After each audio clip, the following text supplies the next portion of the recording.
Hola, ¿cómo están? Desde muy pequeños nos han dicho tienes que aprender esto, tienes que aprender lo otro, pero me pregunto a quién de nosotros nos han enseñado con calma cómo se usa el cerebro, cómo usamos esta máquina que tenemos encima de los hombros y que teóricamente nos tendría que servir a lo largo de toda nuestra vida. Hoy queremos empezar a responder esa pregunta y provocar algunas posibles discusiones en torno al tema. ¿Cómo aprende el cerebro? Me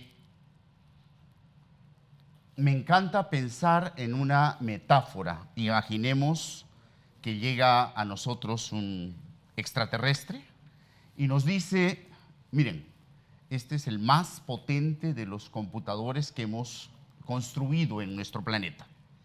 Se los dejo, aprendan a usarlo y vengo dentro de 15 años a que me cuenten qué han aprendido a hacer con él.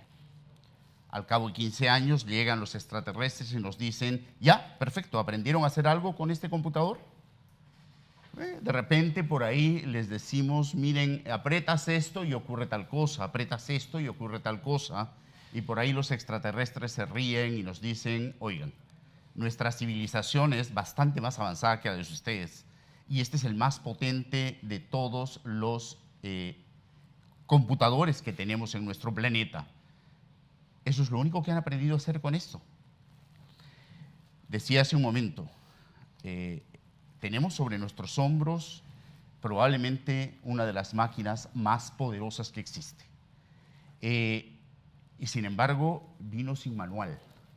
A ninguno de nosotros nos dieron cerebro y además un manual para saber cómo usarlo.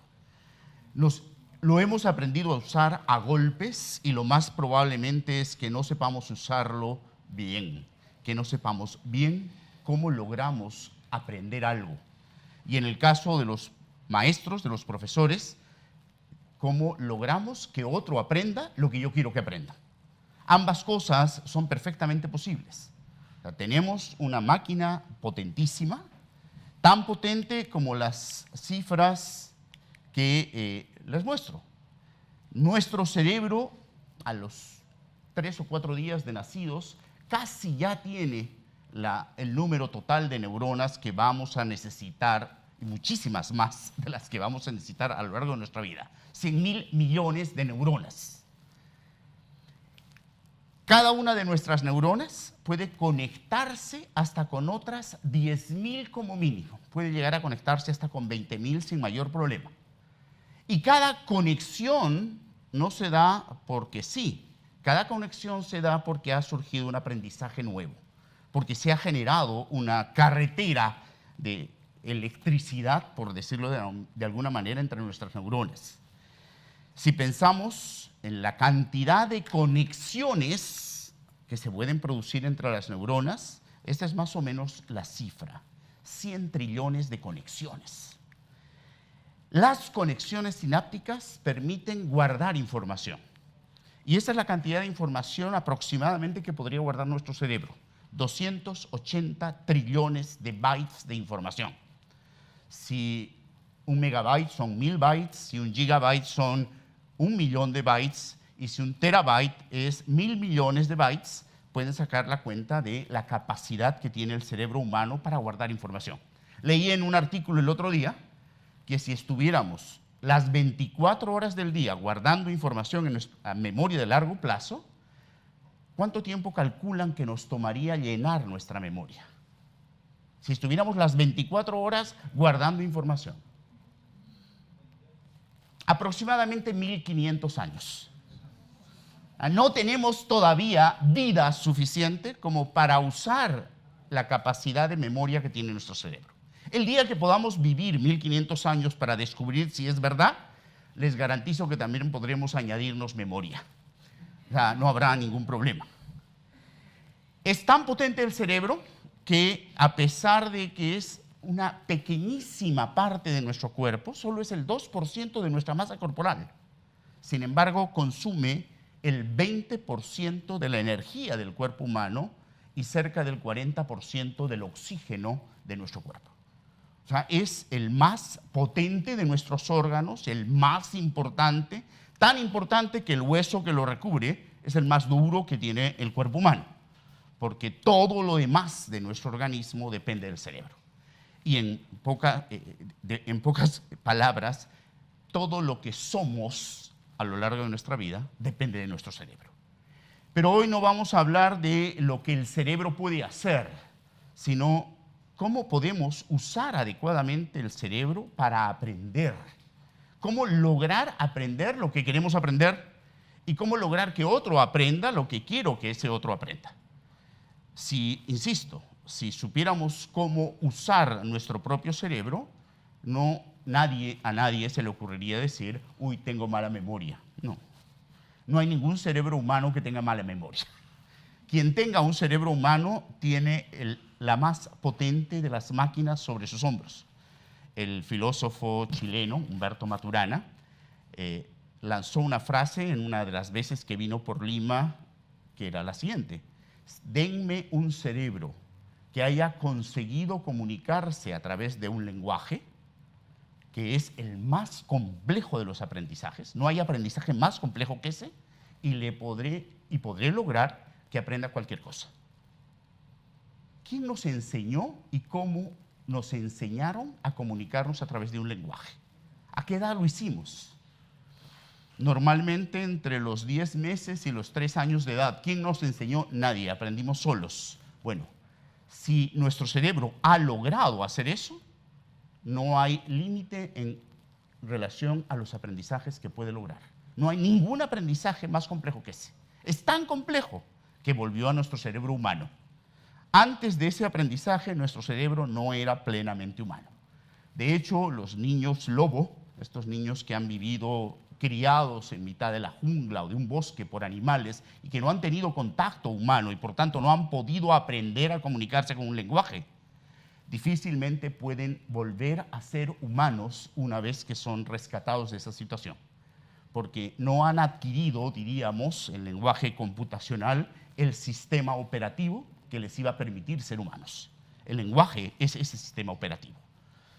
Pero bueno, ¿qué vamos a hacer hoy y qué nos interesa hoy? No vamos a hacer grandes cosas ni le voy a contar las maravillas del cerebro, no. Me interesa que hagamos 3 experimentos pequeños, breves, para conversar con ustedes presencialmente y a través de las redes con los que nos están viendo desde más allá, conversar con todos acerca de cómo es que aprendemos. Los 3 experimentos que van a hacer tienen que ver con aprendizaje, pero son breves, son muy cortitos y lo que intentan es simplemente explorar por algunos principios básicos del aprendizaje. Para hacer los experimentos necesitamos lo siguiente. A los que nos están viendo les pediría, consíganse un par de hojas. Los presentes tienen todos un par de hojas delante suyo y pártanlas cada una en 4, de tal forma que tengan 8 hojitas pequeñas. La idea es no tener que consumir demasiado papel, porque cada una de estas hojitas va a permitir hacer uno de los experimentos. Si tienen hojas pequeñas consigo, utilicen hojas pequeñas, pero las necesitamos sueltas, porque en los experimentos van a requerir que una vez que hagamos lo que hemos hecho, lo pongamos detrás y no lo volvamos a ver.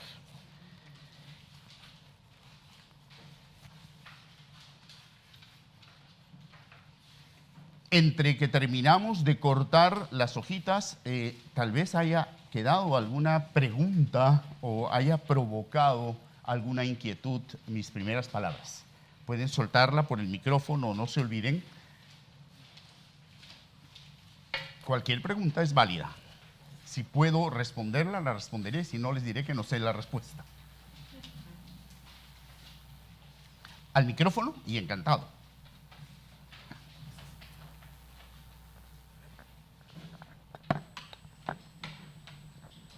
Según lo expuesto, entonces llegamos a la conclusión que el lenguaje nos hace humanos. Exactamente. Y que el lenguaje es una facultad exclusivamente humana. El lenguaje como capacidad simbólica que nos permite usar palabras para referirnos a las cosas Sí, es hasta ahora una capacidad únicamente humana. Los animales pueden comunicarse, pero no pueden usar un lenguaje. Y ahí sí hay una diferencia entre los animales superiores y nosotros. ¿Tenemos ya las hojitas? Si hay alguna otra pregunta, lancémosla. Si no, vamos al primer experimento. Ya. ¿Qué es lo que vamos a hacer en este primer experimento? Les voy a mostrar una imagen. Mientras la imagen esté en la pantalla, no hagan otra cosa más que mirarla, porque luego les voy a pedir que la recuerden. O sea, mientras esté en pantalla, solo la miran, no hagan nada más. Dejen sus manos libres y concéntrense en la imagen. ¿De acuerdo? Ahí vamos.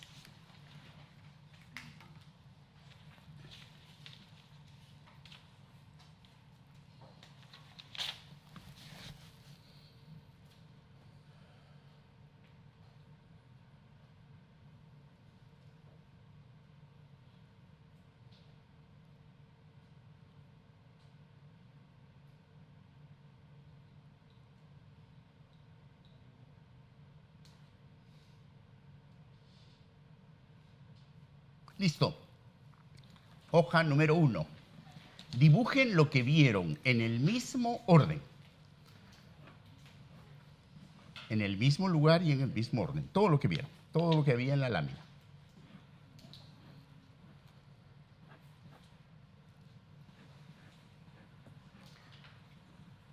Para los presentes, será una señal de que terminaron de dibujar que pongan la hojita detrás de las demás. Eso me indicará que ya terminaron.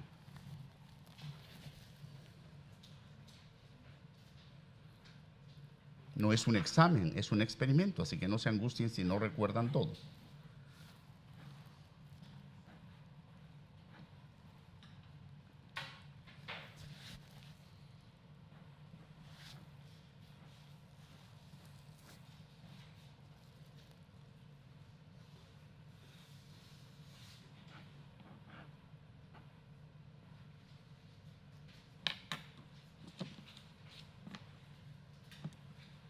La hojita detrás de las demás es para mí la señal de que acabaron.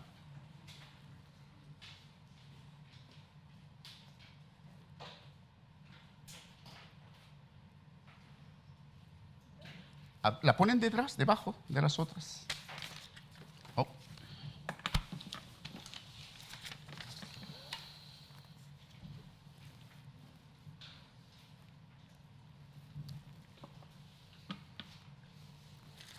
¿Listo? Ahora sí. Una vez puesta debajo de las demás, ya no vamos a ir a ella.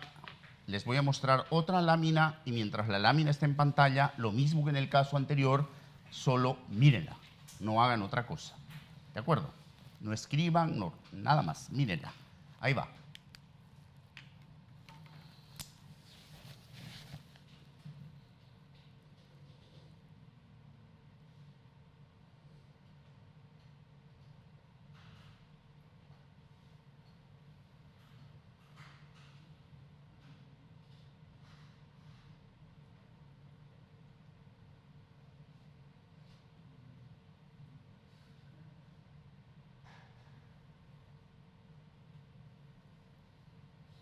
Siguiente hoja, lo mismo, dibujen todo lo que vieron en el mismo orden.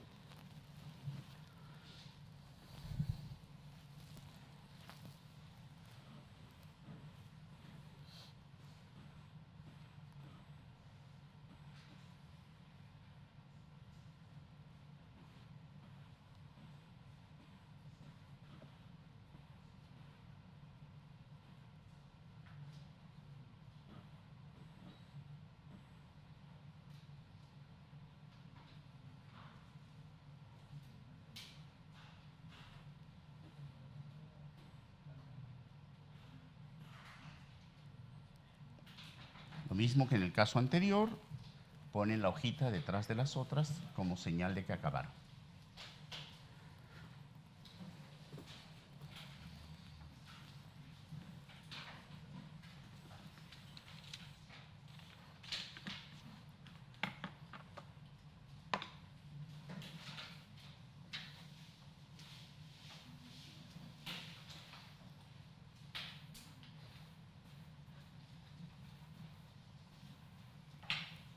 Listo. Vamos a hacer lo siguiente. Esto es lo que vieron en cada uno de los dos casos, en la hoja 1 y en la hoja 2.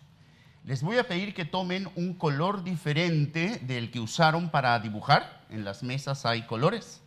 Y que con ese color diferente corrijan los errores que cometieron en cada una de las hojas. Es un error haber omitido algo, lo añaden con ese color diferente. Es un error haber cambiado de lugar algo, lo tachan y lo ponen donde debió estar. Es un error haber alterado sus proporciones, algo que era pequeño lo dibujaron muy grande o algo que era muy grande lo dibujaron pequeño. Corríjanlo. Una vez que han corregido todos los errores, los cuentan, los de cada hoja, y anotan en cada hojita el número de errores cometidos. Esa es la tarea. ¿Cuántos errores cometiste en cada una de las dos hojitas?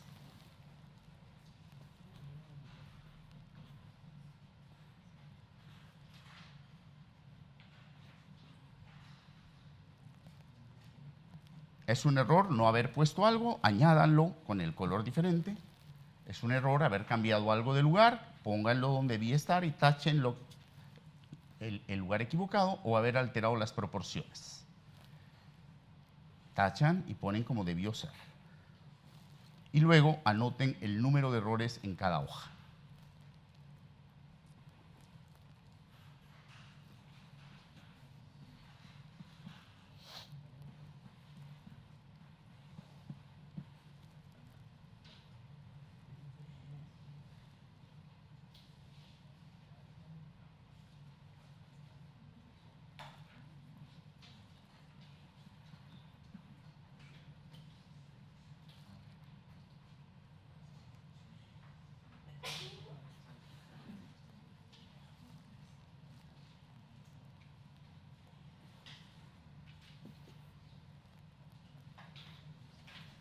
Hemos logrado corregir y contar errores y anotar el número. En cada hojita el número de errores cometidos.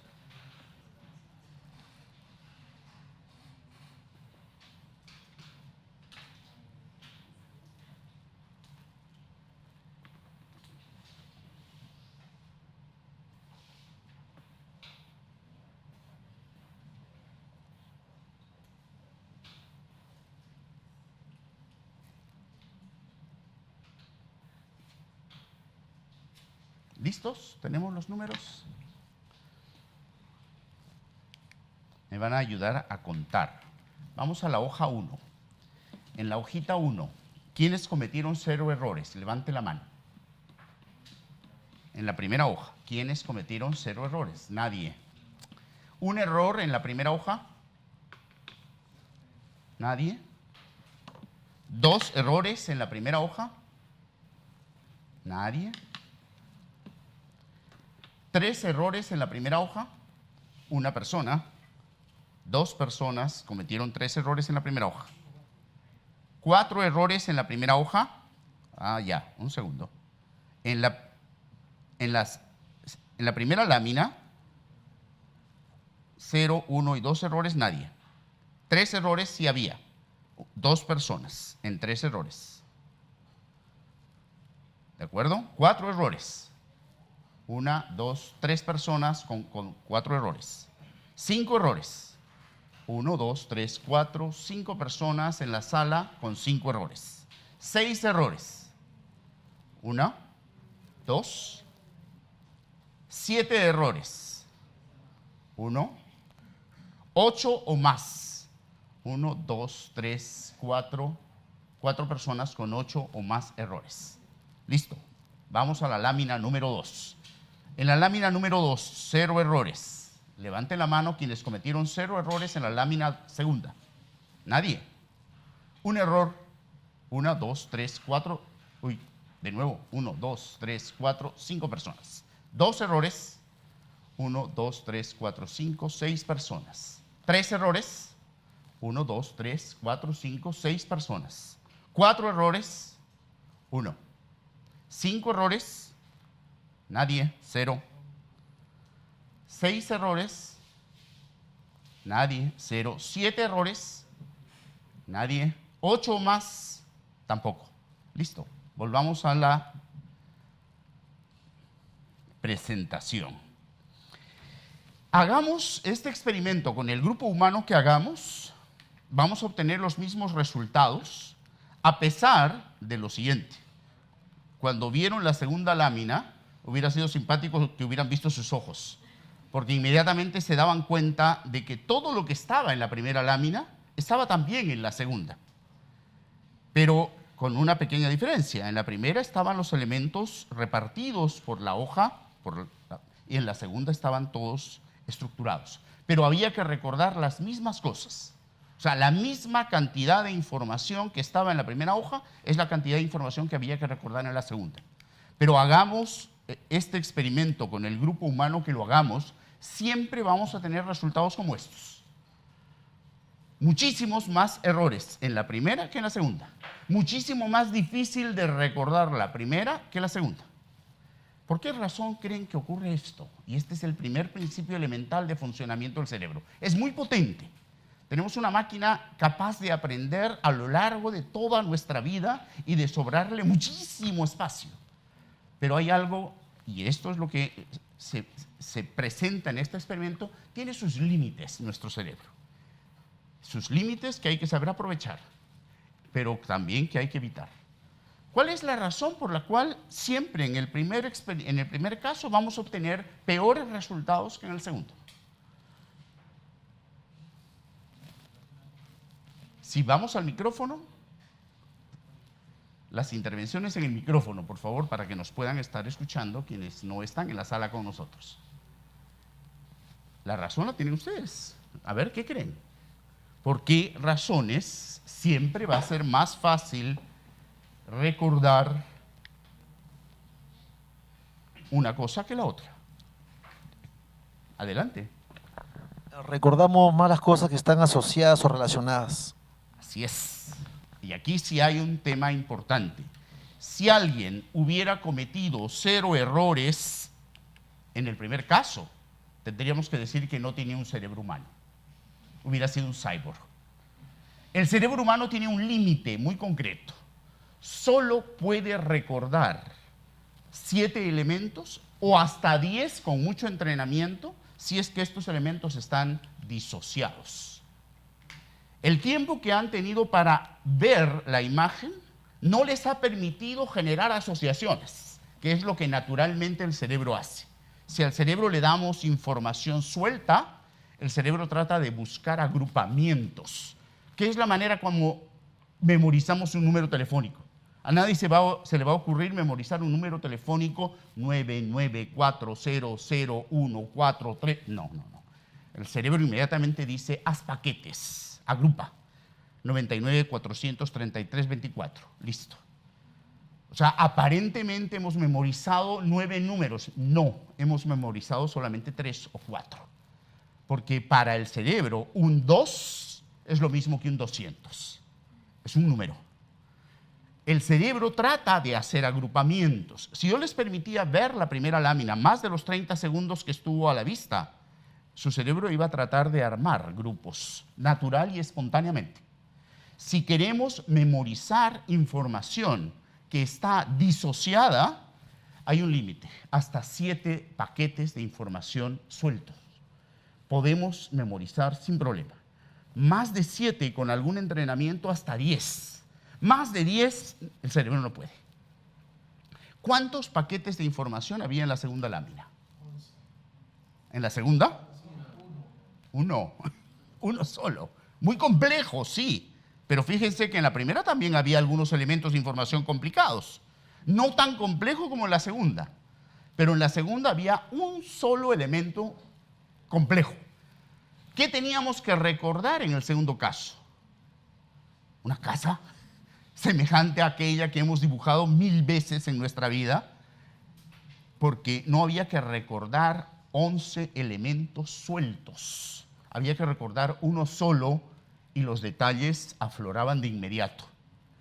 O sea, el cerebro humano necesita que la información que le llega llegue asociada, que no lleguen cosas sueltas. Tiene mucha dificultad para memorizar cosas sueltas, salvo que le demos un tiempo para que pueda asociarlas. Si no le damos tiempo para asociarlas, va a tener serias dificultades para aprenderlas. Primer principio, la información que está asociada se recuerda y aprende mucho más fácilmente que la que está disociada. Y esto tiene consecuencias importantes. Si quieres aprender cualquier cosa, que venga la información asociada, que no te la den por pastillitas sueltas. Si quieres lograr que alguien aprenda algo, no le des cosas sueltas, dáselo todo integrado, porque le estás creando dificultad al cerebro, porque el cerebro no aprende cosas sueltas, tiene mucha dificultad para hacerlo más bien, necesita que estas vengan asociadas. Preguntas, comentarios sobre este primer principio, porque los otros experimentos exploran otros principios. Sí, al micrófono, por favor. Según lo que está diciendo en este caso, en el caso del aprendizaje de palabras para un niño, me está diciendo que entonces sería más sencillo para un niño aprender palabras completas que aprender letras sueltas. Así es, porque la palabra tiene sentido. El niño va a aprender más fácilmente mamá que a, porque no tiene sentido. Son 4 sonidos que carecen de sentido. Las cosas tienen que estar asociadas y tener un sentido para que el niño pueda aprenderlas más fácilmente, o cualquier persona. Si a mí quieren que aprenda cosas que están sueltas, voy a tener dificultad. Y eso le pasa a todo cerebro humano. No hay cerebro humano que pueda hacer lo contrario. Por eso decía, si alguien hubiera cometido 0 errores, no tenía un cerebro humano, porque eso no lo puede hacer el cerebro humano. ¿Alguna otra pregunta, otro comentario?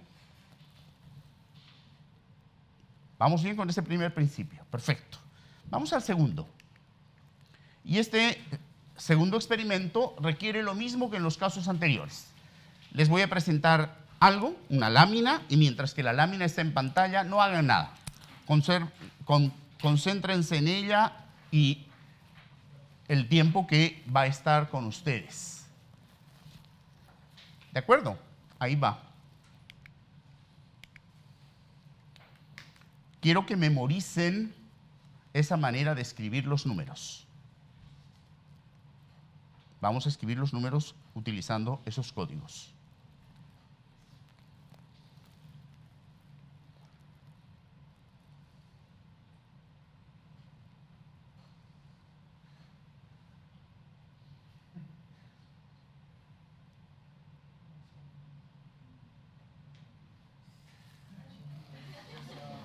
Por favor, escriban ese número usando los códigos que acaban de aprender.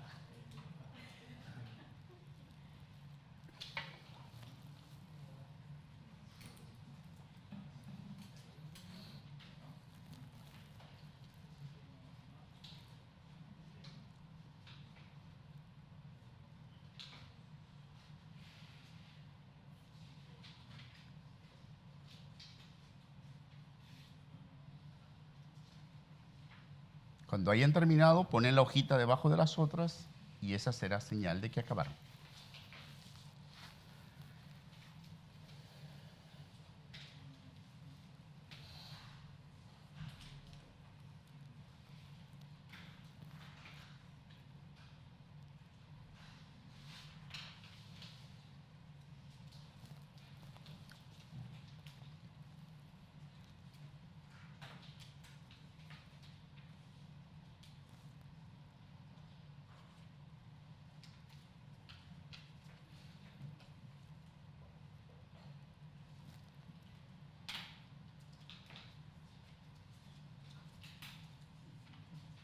¿Listo? ¿Lo logramos? Bien. Con un color diferente al que han usado, por favor, corrijan. Esos serán los números correctos. Corrijan. No vamos a anotar esta vez, pero sí me interesa saber cuántos errores cometieron.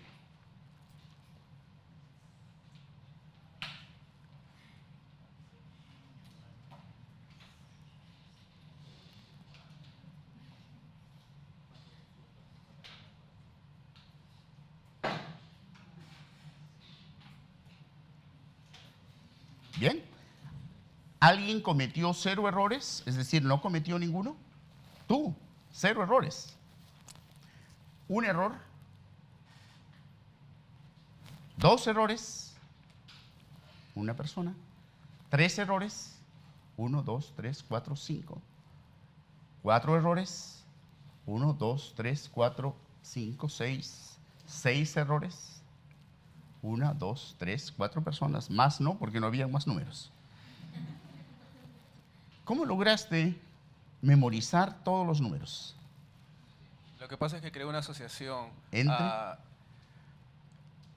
Imaginé que cada patrón, perdón, que cada forma era una letra. Entonces creé la palabra Hulk, Cock, y luego el 7 era igualito, el 8 era como una silla y el 9 era como un medio invertido. Entonces lo volví a dibujar todo y lo reemplacé. Perfecto. Muy bien.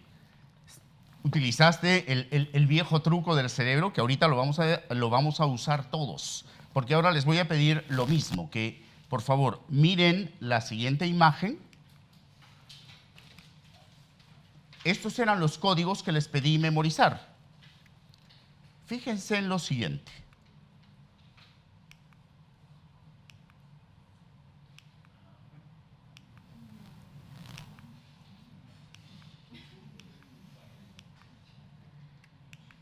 Vamos para atrás.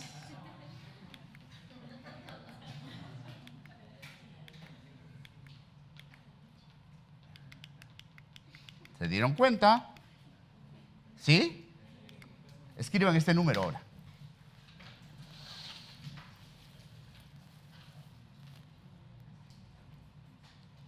Si quieren, dibujen el Michi otra vez. Son libres.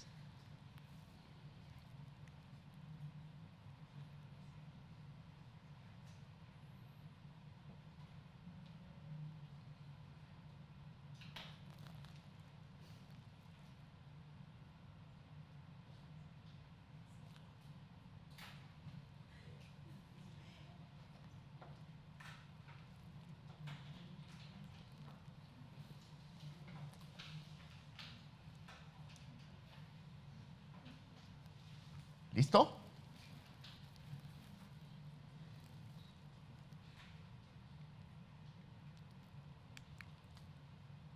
Corrijan si quieren. Estos serán los números. ¿Alguien cometió 0 errores? 0 errores. No cometió errores. 2, 3, 4, 5, 6, 7. ¿Cometiste error? Sí. Y hay una razón muy buena para explicar el error que cometió él. ¿Alguien cometió un error? 2 personas. 2 errores. Un error, 3 personas. ¿Un error o 2? 2. Porque no dibujaste el Michi.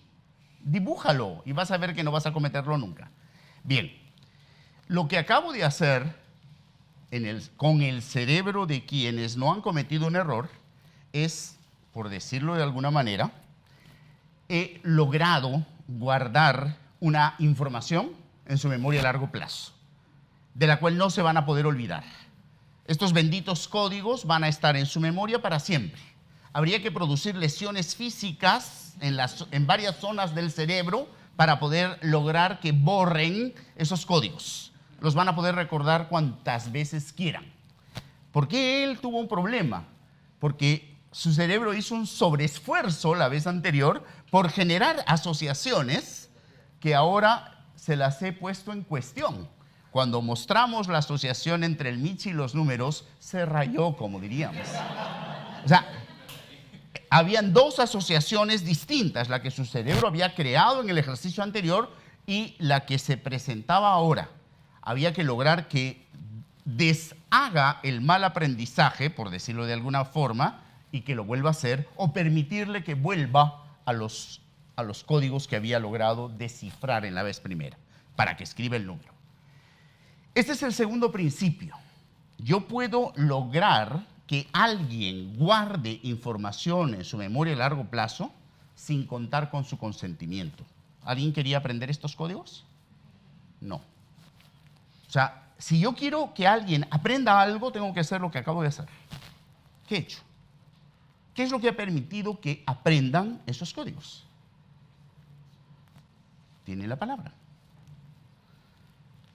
Y además de la palabra, usen el micrófono. ¿Por qué han aprendido esos códigos? Les he enseñado un patrón, les he mostrado cuál es ese patrón. Pon el micrófono cerca de tu boca. El del Michi. ¿Solo el del Michi? Si solamente hubiera dibujado un Michi, ¿hubieran logrado aprender ese patrón? Ah, y las has asociado con las formas que están ahí detalladas. Ya, a ver, no, está el Michi, que es una forma conocida, pero algo más está ahí. Los números no están en cualquier orden. Imagínense que hubiera puesto en la fila superior 7, 6, 5, en la segunda 3, 2, 1 y en la otra no los hubieran podido recordar. El orden en que están los números no es cualquier orden. ¿Dónde han visto ese orden? ¿Dónde han visto ese orden? ¿En dónde tienen ese orden siempre? En el teclado del teléfono. Así están puestos los números en el teclado del teléfono.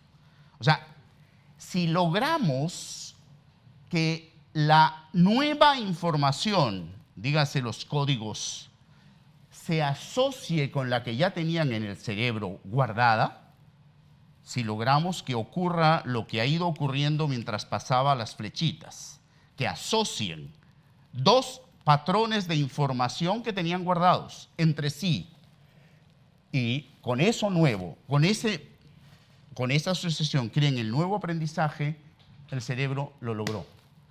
Pero no puedo enseñarles ese patrón, lo tienen que descubrir solos. O sea, el pasar la flechita es una manera de mostrarles el patrón, pero imagínense que se los explique, que no lo hubieran visto, que no se hubieran dado cuenta, que no lo hubieran descubierto de alguna manera, las posibilidades de aprenderlo son menores. O sea, el cerebro necesita no solamente que la información venga asociada, sino generar asociaciones para que el aprendizaje pueda darse. No necesito que las asociaciones existan, no, tengo que darme cuenta. Y esa es la dificultad que tuvo su cerebro. Tuvo que mirar asociaciones distintas de las que acababa de mirar y entraron en conflicto, y eso hizo que la segunda vez no pueda recordar tan bien como lo hizo en la primera. Segundo principio, si la información llega al cerebro asociada con la que ya tenía el cerebro guardado antes, las posibilidades de recordarla son mayores. Primer principio era si la información llega asociada entre sí. Segundo, si además llega asociada con lo que yo ya sé. Si logro establecer esa relación con lo que yo ya sé, las posibilidades de aprender van a ser mayores. Entonces, el aprendizaje tiene que tener un previo recuerdo. O sea, se construye sobre aprendizaje anterior. Correcto. Y una gran ventaja de eso es que hacia la 6ª semana del embarazo de nuestra madre empezamos a aprender.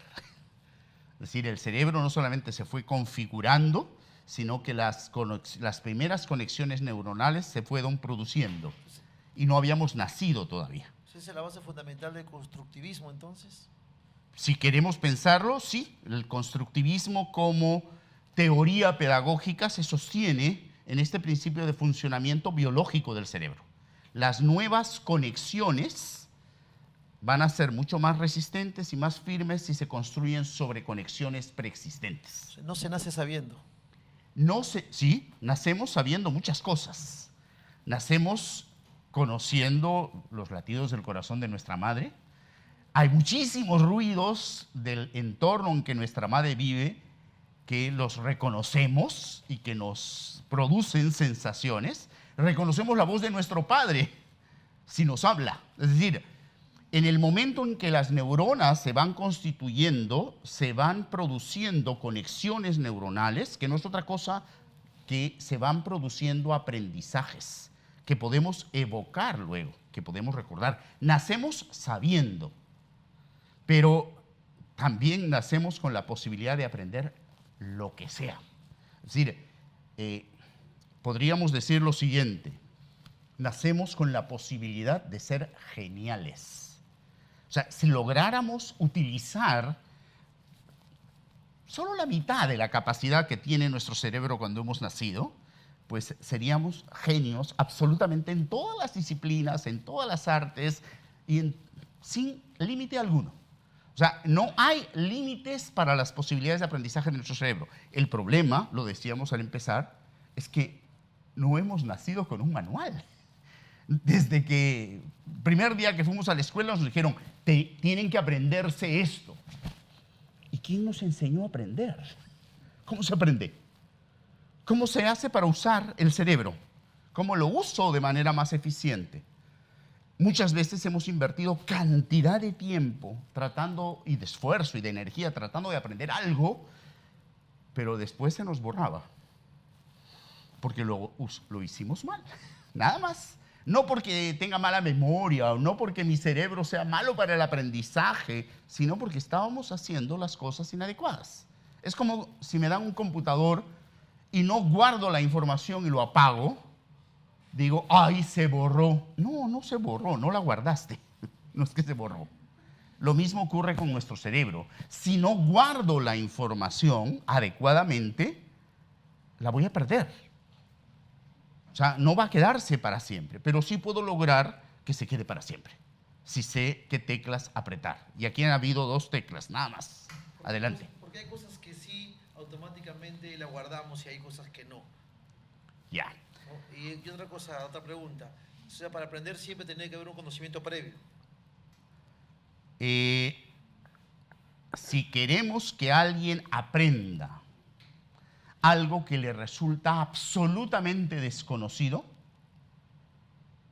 vamos a tener serias dificultades. Y si no le ayudamos y no logra que la persona conectar eso con lo que ya sabe, va a tener serias dificultades.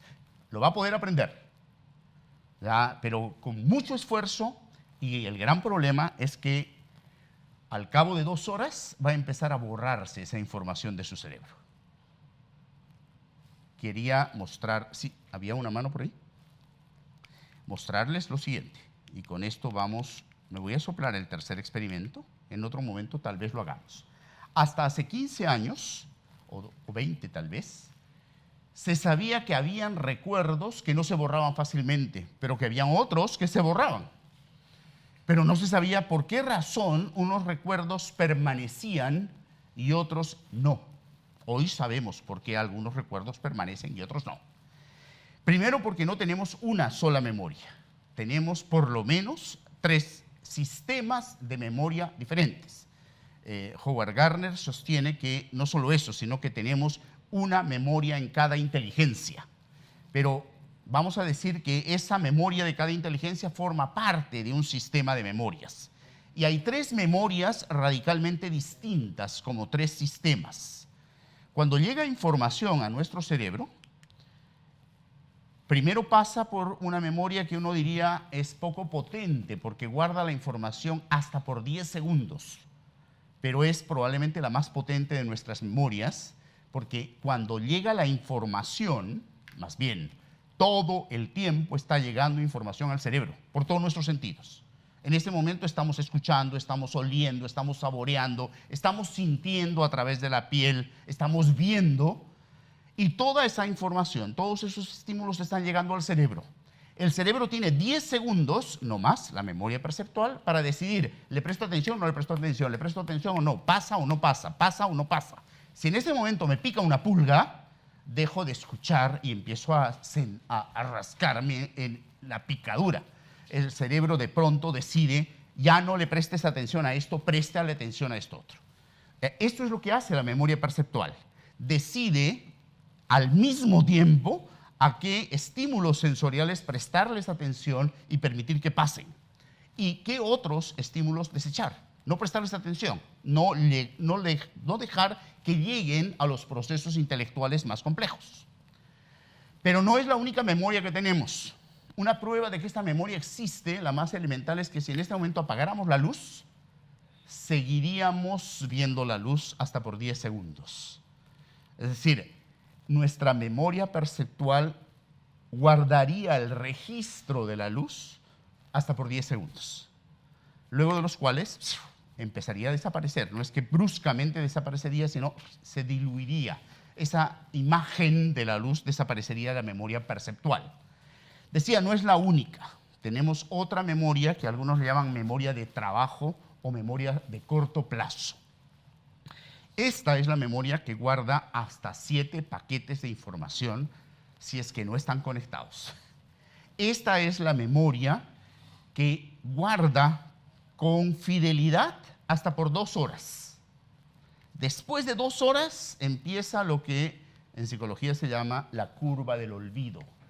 La información que se quedó en esta memoria empieza a olvidarse después de 2 horas si es que no se ha conectado con otras unidades que estaban guardadas, que era tu pregunta. O sea, quiere decir que si no conectamos la nueva información con la que estaba en nuestro cerebro, ¿la vamos a olvidar? No de inmediato. Pero si en 2 meses no la utilizas, te aseguro que ya no la vas a tener. O sea, por 2 meses va a estar ahí, pero va a estar diluyéndose. O sea, desapareciendo lentamente hasta que llegue un momento en que esa información no exista. ¿Cómo guardamos la información en la memoria de corto plazo? Repitiendo. Cuando queremos guardar un número telefónico, repetimos. Cuando queremos guardar una dirección y no tenemos dónde anotarla, repetimos. El problema es que si dejamos de repetirla mucho tiempo, ya no la recordamos. O sea, si tengo que usar un número telefónico, aunque bueno, con los teléfonos que tenemos hoy ni siquiera tenemos que acordarnos, pero si tengo que ir a una dirección y voy con mucha frecuencia, la voy a recordar sin problema. Pero como que deje de ir y pasen más de 2 meses y no he ido, no he usado esa dirección, no la voy a recordar, tengo que ir a un directorio a volverla a buscar. Pero no son estas las 2 únicas memorias. Tenemos una memoria de largo plazo. Decíamos, esta memoria guarda la información para siempre. Tenemos que destruir zonas del cerebro si queremos que esa información se borre, porque queda, diríamos, casi físicamente guardada en el cerebro. Y la cantidad de información que puede guardar la memoria a largo plazo es infinita porque no vamos a tener vida para poder llenar su capacidad. O sea, esta es la memoria de almacén, este es el disco duro de nuestro cerebro, que si lo quisiéramos comparar con computadores, tendríamos el superdisco duro, porque equivaldría a unos 250 computadores de 500 gigas cada uno. O sea, esta es la capacidad de memoria real de nuestro cerebro. ¿Cómo se guarda la información en esta memoria? No es por repetición, solamente por asociación. Si logramos que la nueva información se asocie entre sí y se asocie con la que ya tenemos, las garantías de que está en nuestra memoria de largo plazo son casi totales.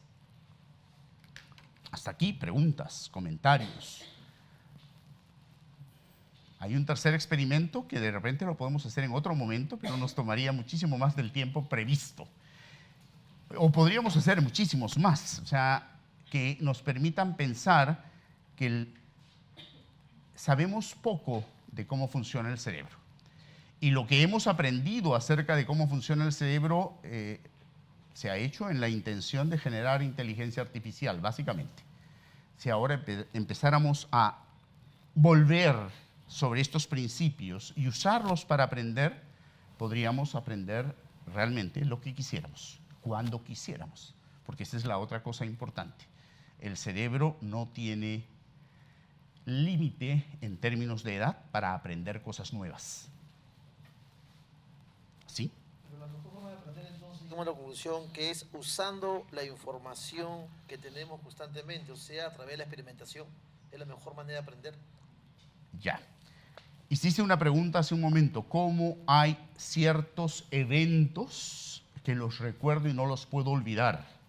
Mientras más zonas de mi cerebro se ven involucradas en el proceso de aprender algo, menos posibilidades hay de que lo olvide.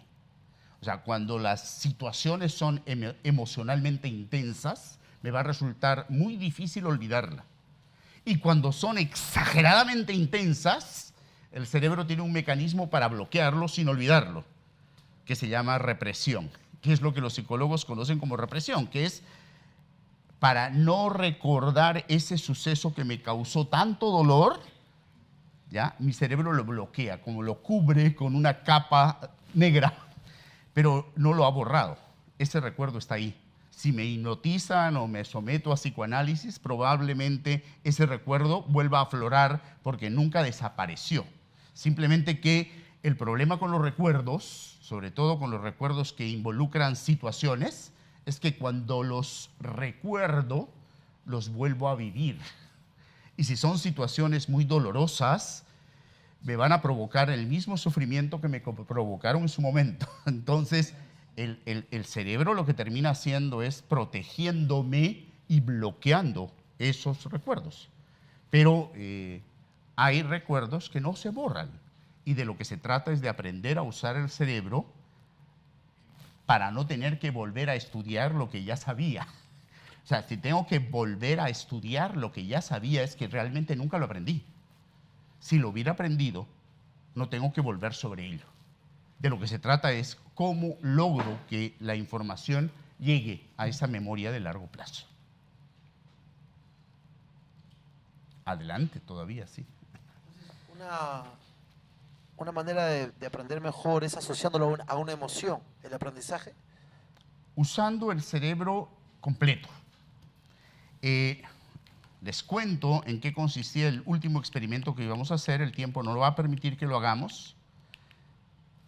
Íbamos a hacer lo siguiente. Iba a leer yo el texto en voz alta, haciendo mímica y muchos movimientos. Luego les iba a pedir a ustedes que dibujen lo que el texto dice, que hagan un dibujo con 3 colores de lo que el texto dice.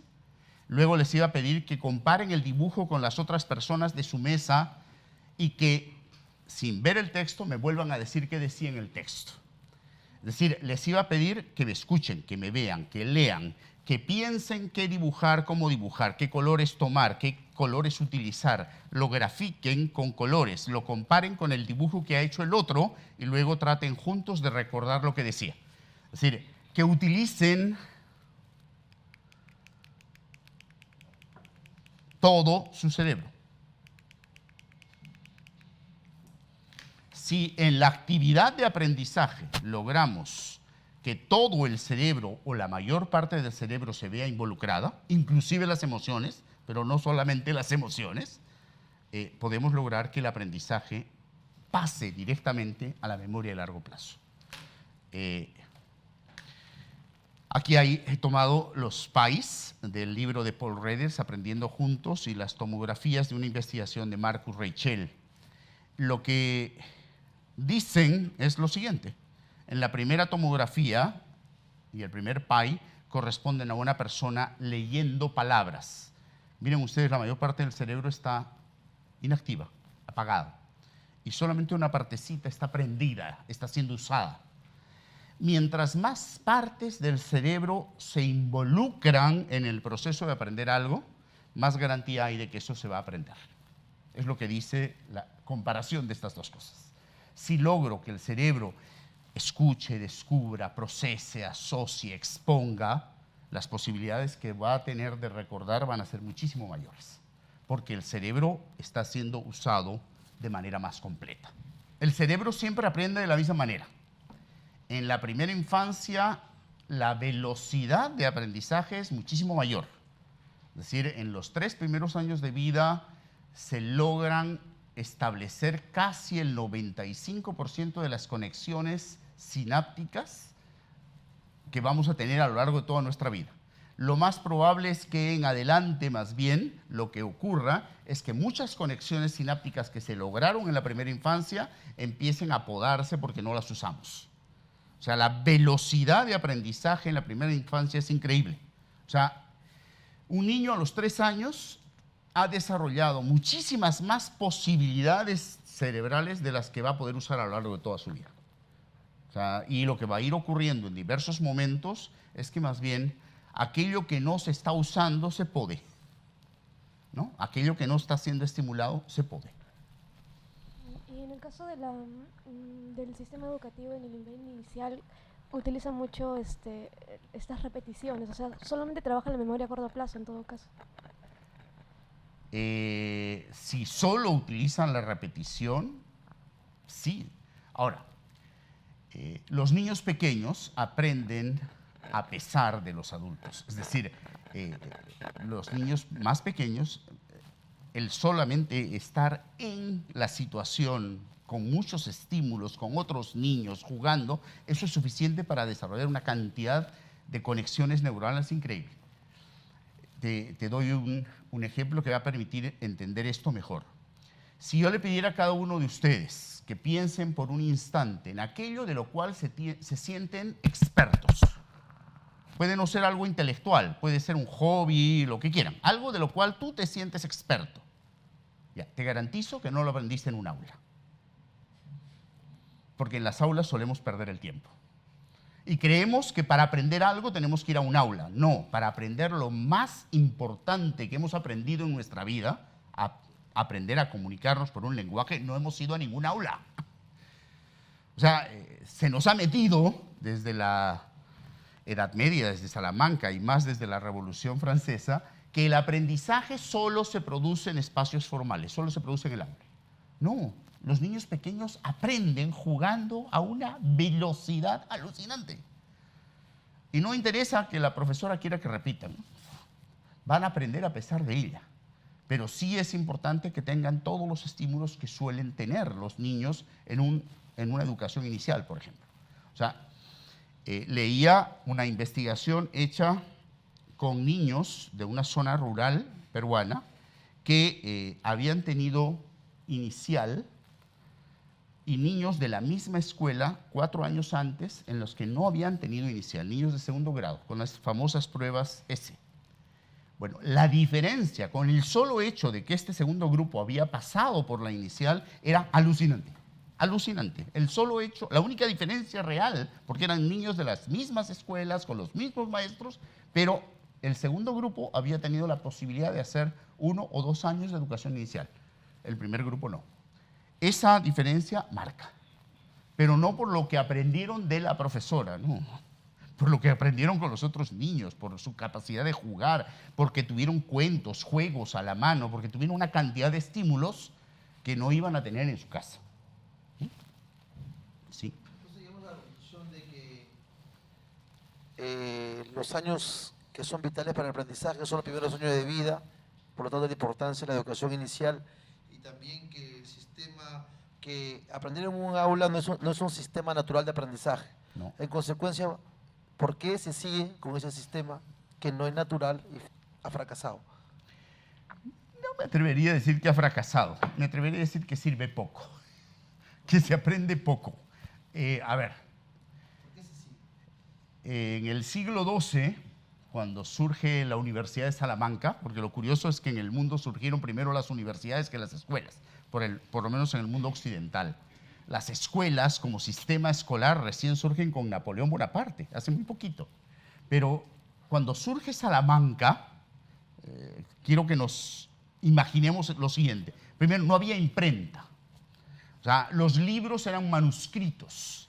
Cuando llegaba un profesor a Salamanca, llegaba cargando su baúl con los 4 o 5 libros que había logrado adquirir a lo largo de su vida y que eran su tesoro. Eran tan su tesoro que no los compartía con nadie. Y no había forma de que los fotocopien tampoco. Entonces, si tú querías aprender algo en esa época, no te quedaba más opción que ir a escuchar al maestro que lo sabía todo. Por lo menos sabía todo lo que sus libros decían. Y probablemente algunos otros libros más que había logrado leer. No había otra forma de aproximarme al conocimiento que no fuera leyendo lo que el maestro decía y escuchando al maestro. Hoy, si tienes un teléfono inteligente que tiene Google, puedes poner la pregunta que quieras. Y vas a encontrar respuesta a cuanta pregunta quieras encontrar. Es decir, hoy es absurdo decir que uno va a la escuela o a la universidad para recibir información. Te garantizo que en Google encuentras información más actualizada que la que puedes encontrar en el aula. O sea, pensar que hoy la escuela es el espacio para recibir información, ¿qué? lo fue en el siglo XII. Hoy las formas de aproximarnos a la información son otras. Y sin embargo, ¿por qué seguimos yendo a la universidad o a la escuela a que nos digan lo que tenemos que saber? A que nos cuenten lo que tenemos que saber. Porque lo tenemos metido aquí. Es un chip con el que, si no mostramos el certificado que nos dio alguna escuela o universidad, no hay forma de que alguien acepte que sabemos cosas. Tiene que decirlo el certificado. Y el certificado en realidad dice que aprobemos los exámenes. Y dice acerca de si recordaba luego eso después del examen. Una semana, 2, 10, ¿no? O sea, se nos ha metido en el tuétano un sistema educativo que no estaba pensado para provocar y producir aprendizajes, sino para transmitir información. Hoy, si pensamos en que el sistema educativo es para transmitir conocimientos, ¿qué? Hay otros medios más eficaces para transmitir información que una escuela o una universidad. O sea, los medios de comunicación son mucho más eficaces transmitiendo que una escuela o una universidad. La escuela o la universidad hoy no es para transmitir conocimiento. Hay otros medios para eso. He escuchado un nuevo concepto de la escuela que debe ser un centro de estimulación de la inteligencia. Correcto. Y ya no un centro de transmisión de información. Correcto. O sea, a la escuela, imagínate un niño que tiene al alcance de su mano. ¿Cuántos canales de televisión puede tener un niño si es que en la casa hay conexión de cable? ¿Más de 100? ¿180? ¿200? ¿Más de 200? ¿300? Ya. 300 canales de televisión a su disposición las 24 horas del día. Cuando en mi casa se compró el primer televisor, era blanco y negro, solo se veían 2 canales, uno 4 horas al día y el otro 2 horas al día. Y no había más opción, y para cambiar de canal hacías crack, crack, crack, crack, listo. Y eso era todo lo que había de acceso en términos de información desde la televisión.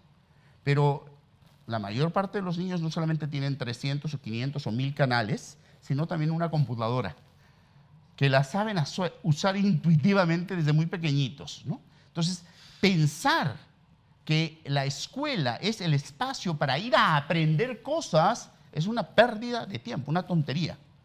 Pero pensar que la escuela es el espacio donde voy a aprender a usar mi cerebro para poder manejarme con toda esta información que voy a tener a lo largo de mi vida, ese es el otro concepto. La escuela es el espacio para desarrollar mis capacidades intelectuales al máximo, no para aprender información. Es inútil. O sea, así tratara de aprender toda la información que existe. Cuando lo terminé, ya no sirve esa información, ya no está actualizada. O sea, y además, ¿para qué? O sea, para ir a un concurso de televisión, que todavía hay concursos para ver cuánto sabe. Que cuánto sabe no es cuánta información tiene. El cuánto sabe supone qué sabe hacer con la información. Exacto, ¿no? ¿Alguna otra pregunta? ¿Algún otro comentario? Adelante. Bueno, me queda claro de que los niños al año, 2 o 3 años son una esponja y pueden absorber cualquier cosa y de todo pueden aprender. Otra impresión que yo tengo con respecto a eso es que poco a poco, quizá con malas costumbres inculcadas por los padres, por los profesores, se les va recortando, ellos mismos van recortándose sus posibilidades de seguir aprendiendo. Entonces, me parece que quizás es por eso que poco a poco aprenden más lento hasta que llega un momento en que, por ejemplo, tienen 30, 40 años y solamente se limitan a repetir cosas que hayan aprendido cuando eran niños. O sea, hablan las mismas palabras, utilizan las mismas frases siempre, caminan por el mismo lugar siempre, todo lo que tienen alrededor es su zona de confort y no saben otra manera de vivir. Entonces, ¿cómo rompemos con eso? Para que una persona se reprograme a sí mismo y piense, todavía puedo aprender como un niño, o todavía hay alguna forma en que puedo estimularme para poder aprender nuevas cosas. Primera cosa, tengo que estar convencido de que no hay límite etario para el aprendizaje. Es decir, es verdad que en los 3 primeros años la velocidad con la que se desarrollan las conexiones sinápticas no es una velocidad que vuelva a ocurrir nunca más en la vida. Pero no quiere decir que el cerebro sea un hueso, en el sentido de sólido, que no va a crecer, porque hasta los huesos van creciendo. El cerebro está constituido por neuronas. Hay 3 grandes tipos de células en nuestro organismo: las óseas, las musculares y las neuronas, que son las cerebrales, por decirlo de alguna forma. ¿Qué ocurre con las células musculares si no hacemos ningún tipo de ejercicio físico? Se atrofian y las vamos perdiendo. O sea, lo único que las fortalece es el ejercicio. Y van a poder asimilar inclusive los alimentos que les damos a medida que hagan más ejercicio. Si dejan de hacerlo, empiezan a atrofiarse y a desaparecer, a perderse masa muscular, decimos, es decir, a perderse células musculares. Con las neuronas sucede exactamente lo mismo. Las neuronas no se desarrollan, ni ellas, ni las conexiones entre ellas, porque tomamos leche con DHA. No. Lo único que alimenta las neuronas es el aprendizaje. O sea, si las neuronas no están sometidas a ejercicio intelectual, lo que tú dices es cierto. Se van a ver empobrecidas y el cerebro puede inclusive disminuir su masa. Disminuir masa. O sea, la falta de estímulos intelectuales puede producir el envejecimiento prematuro. La mejor forma de prevenir el Alzheimer, ¿no?, y otras enfermedades producto del deterioro cerebral por la edad es someter a los ancianos a nuevos retos de aprendizaje, que aprendan nuevas lenguas, que aprendan a pintar, que aprendan a leer, que no dejen de tener retos intelectuales. El día que un anciano deja de tener retos intelectuales y cognitivos, su cerebro simplemente empieza a deteriorarse, como si pusiéramos a una persona en la cama sin posibilidad de moverse. Su cuerpo va a disminuir su masa y va a llegar a un punto en que ningún músculo responda. Lo mismo ocurre con el cerebro. Lo único que alimenta nuestro cerebro se llama aprendizaje. No hay otra cosa que alimente el cerebro. Si el cuerpo tiene energía y tiene oxígeno y muchos estímulos de aprendizaje, el cerebro va a ir creciendo en masa. Hay otro dato aquí importante. Hace 2 millones de años, el cerebro de nuestros antepasados pesaba y medía menos de la tercera parte de lo que pesa y mide hoy. Lo que quiere decir que de generación en generación la masa cerebral aumenta casi en 500.000 de neuronas. O sea, mis hijos tienen un cerebro con aproximadamente 500.000 de neuronas más que el mío. Porque si no, no podríamos explicar cómo en 2 millones de años el cerebro humano se ha triplicado en su volumen. Y evidentemente lo que va a permitir que el cerebro aumente en su volumen son los estímulos de aprendizaje, no hay otra cosa. Bien, hace rato que me están poniendo la pizarrita con que el tiempo murió. Podríamos seguir charlando con todos sobre el tema, que es apasionante, mucho más, pero habrán otras oportunidades, les aseguro. Gracias.